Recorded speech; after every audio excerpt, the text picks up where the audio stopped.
Hello दोस्तों, मैं हूं शेखर। आज हम लोग पढ़ने वाले हैं CTET का बाल विकास, जो कि वाइगोत्स्की का संज्ञानात्मक विकास का सिद्धांत रहेगा। इसके पहले हम लोग पियाजे का संज्ञानात्मक विकास का सिद्धांत पढ़े थे, तो उसको आप लोग देख लीजिएगा। उसके बाद इसको भी देख सकते हैं। ठीक, तो हम लोग शुरू करते हैं इसको। हाँ, वीडियो को लाइक, सब्सक्राइब और शेयर कर दीजिएगा ज़रूर से। तो ये चाइल्ड डेवलपमेंट है, तो इसमें हम लोग पढ़ेंगे वाइगोत्स्की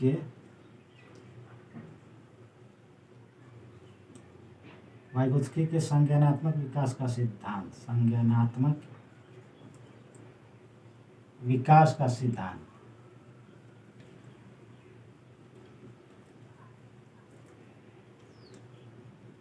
पियाजे ने भी संज्ञानात्मक विकास का सिद्धांत दिया था। ठीक, इसमें क्या है कि सबसे पहले हम लोग जान लेते हैं कि ये कहाँ के मनोवैज्ञानिक थे। तो ये रूसी मनोवैज्ञानिक थे, मतलब कि ये रूस के मनोवैज्ञानिक है। रूसी मनोवैज्ञानिक कौन? वाइगोत्स्की। ठीक, कहीं कहीं पे इनका नाम वाइगोत्स्की है, तो कहीं कहीं व्योगास्की भी लिखा रहता है, व्योगास्की। तो घबराने की कोई बात नहीं है, दोनों एक ही नाम है। इंग्लिश में है ना, ऐसे चलता है। व्योगास्की, वाइगोत्स्की सब चलता है, ऐसे इंग्लिश है। इंग्लिश वैसे भी चलता रहता है, कोई दिक्कत नहीं है। इन्होंने अपने संज्ञानात्मक विकास के सिद्धांत में सांस्कृतिक एवं सामाजिक कारकों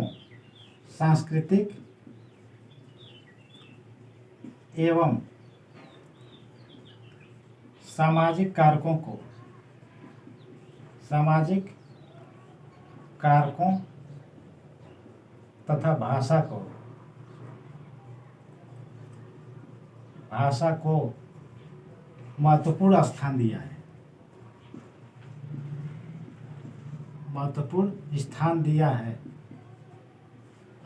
है। ठीक, वाइगोत्स्की ने अपने संज्ञानात्मक विकास के सिद्धांत में सामाजिक और सांस्कृतिक कारकों तथा भाषा को महत्वपूर्ण स्थान दिया है। इसलिए इनके सिद्धांत को सामाजिक सांस्कृतिक सिद्धांत भी कहा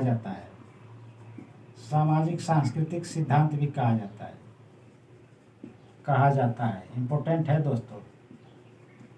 मैं बताया था ना, पियाजे, कोहलबर्ग और वाइगोत्स्की तीनों बहुत इंपॉर्टेंट होता है। तो ये पूछता है, उसमें पूछा गया, ये लाइन ही पूछा गया डायरेक्ट। इस सिद्धांत के अनुसार बच्चे का संज्ञानात्मक विकास एक अंतर्वैयक्तिक सामाजिक परिस्थिति में संपन्न होता है। अर्थात बच्चे का संज्ञानात्मक विकास जैसे कि समाज में होता है। बच्चे का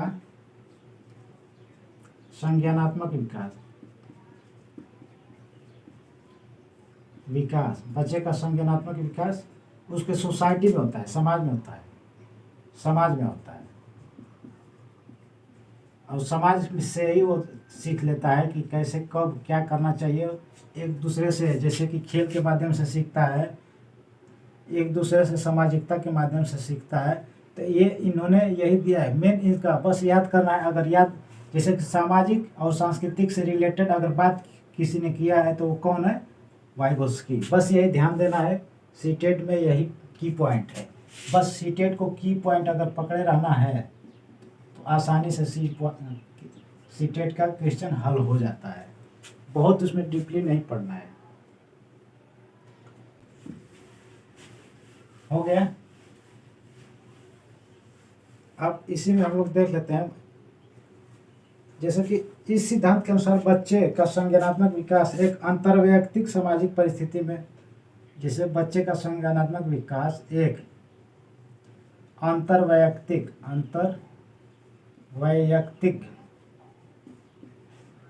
अंतर्वैयक्तिक सामाजिक परिस्थिति में उत्पन्न होता है।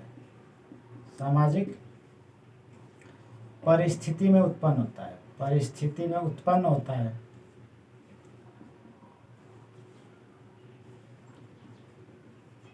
होता है।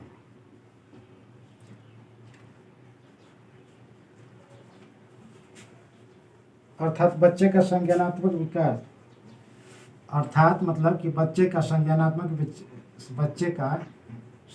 जो विकास होता है वो एक दूसरे पर निर्भर होता है। संज्ञानात्मक विकास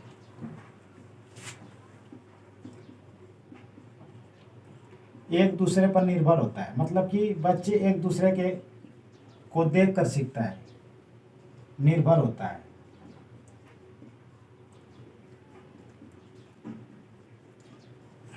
किसके अकॉर्डिंग? वाइगोत्स्की के अकॉर्डिंग। इसमें वास्तविक विकास का मतलब ये होता है, जैसे कि वास्तविक विकास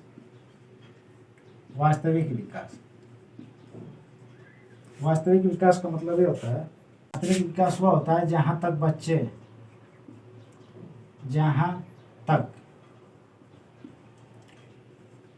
बच्चे स्वयं कोशिश कर सकते हैं, स्वयं प्रयास या फिर कोशिश कर सकता है।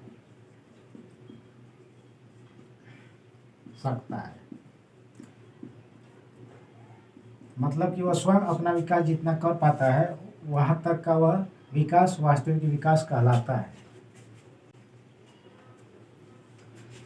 संभाव्य विकास स्तर वह स्तर होता है जहां तक बच्चे किसी समस्या का समाधान अकेले नहीं कर पाता है, लेकिन योग्य व्यक्तियों की सहायता से।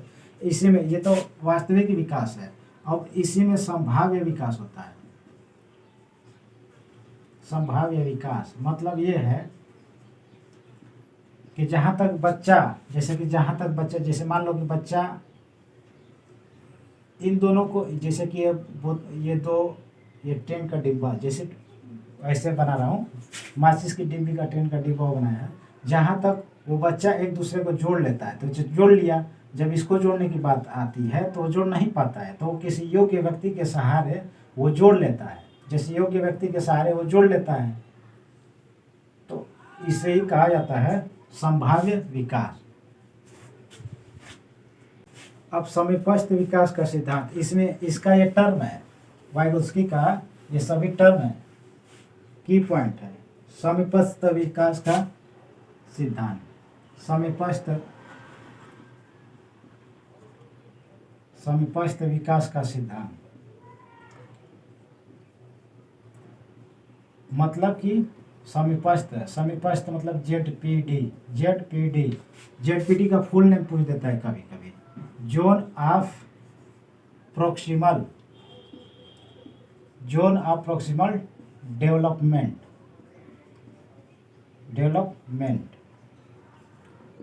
इसी को कहा जाता है समीपस्थ विकास का सिद्धांत। अनेकों बार पूछा गया है सीटेट में।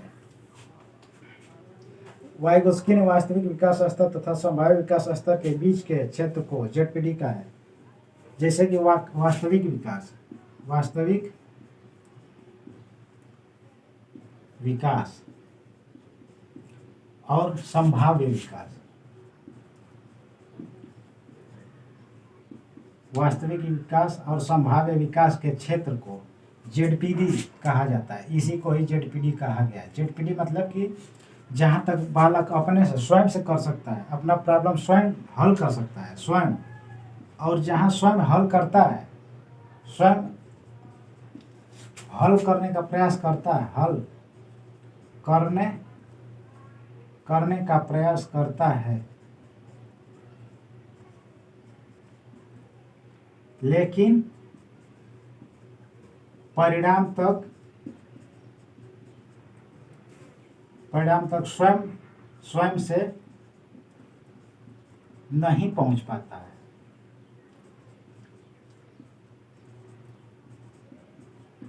जैसे कि वास्तविक विकास में यह होता है कि बालक स्वयं से किसी प्रॉब्लम को हल कर लेता है, लेकिन संभाव्य विकास का मतलब है कि बालक स्वयं से हल करने का प्रयास करता है, लेकिन किसी योग्य व्यक्ति के सहारे ही हल कर पाता है। तो इन दोनों के बीच के क्षेत्र जो होता है, इसी को कहा जाता है जेडपीडी, ठीक, zone of proximal development. I think दिमाग में आपका छप गया होगा कि क्या कहने का मतलब है। इसका मतलब ये है कि जैसे कि जब कोई बालक कुछ नया सीख रहा होता है, जैसे बालक कुछ नया सीख रहा होता है,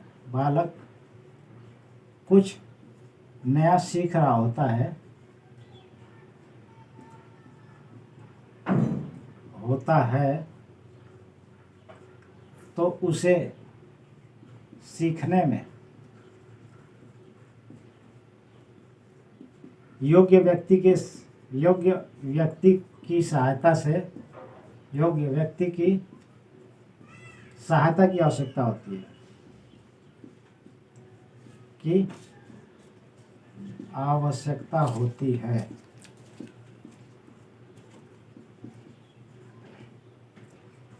ठीक। जब बालक कुछ नया सीखने का प्रयास कर रहा होता है तो सीखने में कुछ योग्य व्यक्तियों की जरूरत उसे पड़ती है, जिसे वाइगोत्स्की ने इसके फोल्डिंग कहा है। जिसे जिसे क्या कहा गया है, वाइगोत्स्की के अनुसार उसे इसके फोल्डिंग कहा गया है। इसके फोल्डिंग को कभी कभी सीटेड ने कहा है पाड़, कहीं कहीं ढांचा भी लिखा है, ढांचा, और अंग्रेजी में उसको इसके फोल्डिंग कहता है। तो हमको इसके फोल्डिंग तो ध्यान देना ही देना है। अगर हिंदी में लिख दिया पाड़ तो इंग्लिश मीडियम वाला को कन्फ्यूजन हो जाएगा, पाड़ क्या होता है, ढांचा क्या होता है। लेकिन हमको ये तीनों जानना पड़ेगा। इसके फोल्डिंग मतलब पाड़ या फिर ढांचा है। मतलब पाड़ या फिर ढांचा का मतलब ये होता है कि जैसे कि जब बच्चे कुछ नया सीखने का प्रयास कर रहा होता है तो उसे योग्य व्यक्तियों के सहारे की आवश्यकता पड़ती है, जिसे वाइगोत्स्की ने क्या कहा है, इसके फोल्डिंग ने कहा है, इसके फोल्डिंग। ठीक। इस सिद्धांत के अनुसार बच्चे अपने सहपाठियों से अंतःक्रिया करके कुछ सीखते हैं।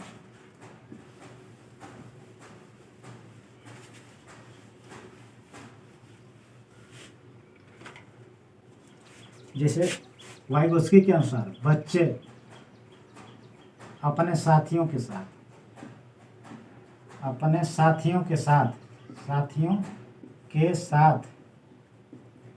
अंतःक्रिया करके सीखता है।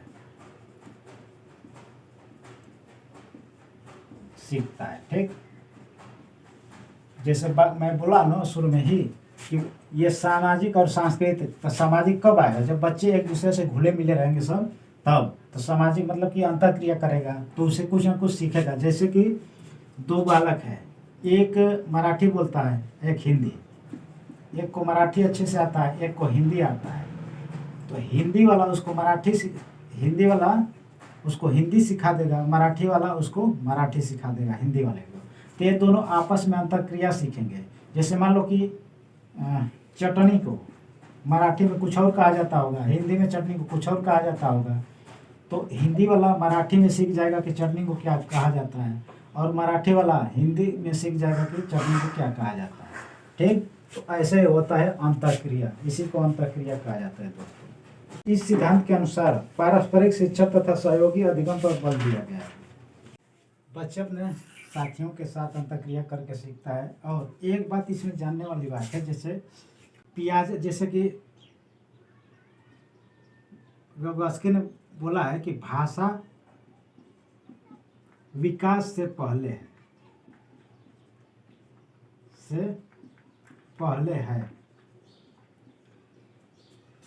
भाषा विकास से पहले है। कौन बोला है? भाषा विकास से पहले वाइगोत्स्की ने बोला है। जबकि इसी का अपोजिट पियाजे ने बोला है कि भाषा विचार विकास लिखना होगा, भाषा विचार से पहले है। जबकि पियाजे ने बोला है कि विचार भाषा से पहले आती है, मतलब कि भाषा से पहले है। किसने बोला है? पियाजे। और एक बातें और बता दे रहा हूँ, हम लोग वाइगोत्स्की को ख़त्म करने की स्थिति में इसमें प्राइवेट वार्ता मतलब कि निजी वार्ता,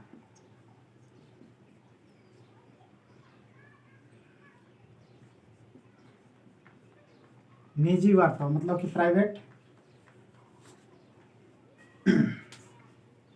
कंजर्वेशन की बात की। निजी वार्ता की बात किसने की है? तो वाइगोत्स्की ने। जैसे कि बच्चे अपने कार्य को अंजाम देने के लिए अपने से स्वयं बातें करते हैं, जैसे कि, तो उसी को कहा जाता है निजी वार्तालाप, निजी बातें। जैसे जबकि पियाजे ने बोला है कि अहम केंद्रित बच्चे स्वयं से जब बातें करते हैं सब, तो अहम केंद्रित किसने कहा है इसको? पियाजे ने। तो हम लोग कैसे समझ पाएंगे कि पियाजे ने क्या बोला है और वाइगोत्स्की ने क्या बोला है? तो एक नाम रॉबर्ट पियरे नाम का कोई, रॉबर्ट पियरे कोई सुना था नाम? रॉबर्ट पियरे उत्तरी ध्रुव की खोज किया था, रॉबर्ट पियरे। तो हमको इसको भूल जाना है, पियरे, पी से पियाजे समझ लेना है, पी से पियाजे। तो पी अ आ रहा है ना, पी अ रे, मतलब य पे अ छिपा हुआ है ना, तो पी अ रे, पी अरे हो जा रहा है कि नहीं, मतलब पी अरे आ रहा है कि नहीं लगभग। तब पी से पियाजा हो गया, अ से अहम केंद्रित, ऐसे याद किया जा सकता है। तो इसको ऐसे याद करने का यह ट्रिक है। तो पियाजे ने क्या बोला है, बच्चे जब स्वयं से बातें करेंगे तो उसको क्या कहा जाता है, अहम केंद्रित। किसने कहा है, पियाजे के द्वारा कहा गया है। और जब बच्चे अपने से स्वयं से बातें करता है तो उसको निजी वार्ता किसने कहा है, तो वाइगोत्स्की ने कहा है। यही दोनों कभी कभी एक साथ दे देता है, ये एग्जाम में आ चुका है, कई कई बार आया है, एक दो बार नहीं। और मैं बार बार बताता हूँ कि इस पर मैं बार बार नहीं लिखूंगा कि ये इम्पोर्टेंट है, इम्पोर्टेंट सब मैं मुख्य की पॉइंट ही बताता हूँ। अधिकतर जो बताऊँगा तो जब एग्जाम में नहीं आएगा तो क्या मतलब पढ़ाने का, तो मैं वही बताता हूँ जो एग्जाम के पॉइंट ऑफ व्यू से अच्छा रहेगा, तो वही मैं बताता हूँ। तो दोस्तों अब इससे संबंधित मैं, जैसे कि अब मैं सोच रहा हूँ कि मैं पढ़ाऊँ, जैसे कि मैं पढ़ाने के बाद इसी का क्वेश्चन मल्टी चॉइस क्वेश्चन दे दिया करूँगा, उस पर हल करने में मज़ा आएगा। जैसे मैं ऐसे थ्योरी पढ़ा दिया हूँ, थ्योरी पढ़ाने के बाद जैसे कि यही पढ़ाया हूँ कि किसके अनुसार, जैसे थ्योरी, ये तो थ्योरी है, जब प्रश्न कराऊंगा तो प्रश्न ये रहेगा कि किसके अनुसार ये कहा गया है कि बच्चे अपने स्वयं से बातें करते हैं और उसको अहम केंद्रित कहा जाता है, इसको अहम केंद्रित कहा जाता है, तो किसके कारण? तो उसमें ऑप्शन रहेगा पियाजे, कोहलबर्ग, वाइगोत्स्की या इसमें से सभी। तो ऐसे दे दूंगा, तो ऐसे ऐसे क्वेश्चन रहेगा, तो जिससे कॉन्सेप्ट क्लियर होता जाएगा और मज़ा आएगा पढ़ने में और इंटरेस्ट बना हुआ रहेगा। तो मैं सोच रहा हूँ ऐसे पढ़ाना ठीक रहेगा। तो कमेंट बॉक्स में ज़रूर बताइएगा कि क्या ये ठीक रहेगा या नहीं। तो दोस्तों आज के लिए बस इतना ही, मिलते हैं अगले वीडियो में। Take care, bye.